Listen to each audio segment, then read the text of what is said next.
The World Endurance Championship paddock has made it to COTA.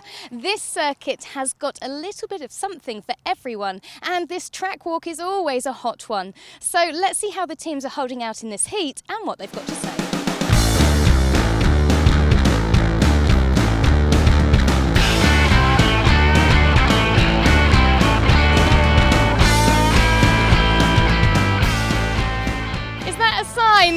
That I've got a choice of who I can speak to.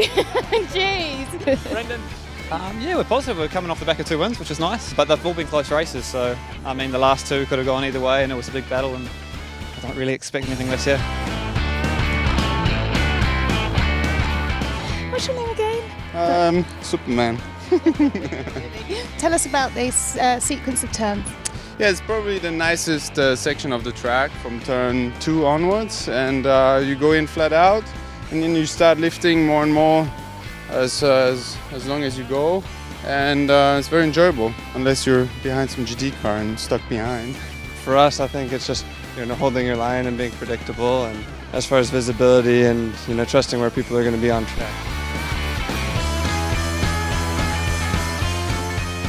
Last year it was quite race deciding. Sometimes you lost 5 seconds just in this section, and then it's hard to catch up.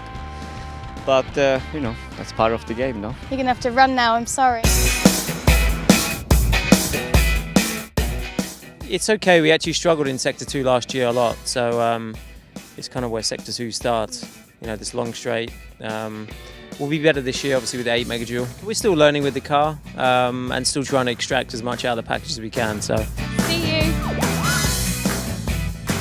It's like a triple apex corner. Ideally it goes flat out. You have to be late apex, but not too late, otherwise you don't make the corner. And if you're too tight in the entry, you'll be too wide in the exit. Over 200 kph, you'll feel your neck on this one. I think physically it's one of the hardest tracks anyway, also for your neck and overall. You can easily go over the track limits, and we know from last year track limits was a big thing. But I saw they put some bumps on the exit of each corner, so that will make it interesting.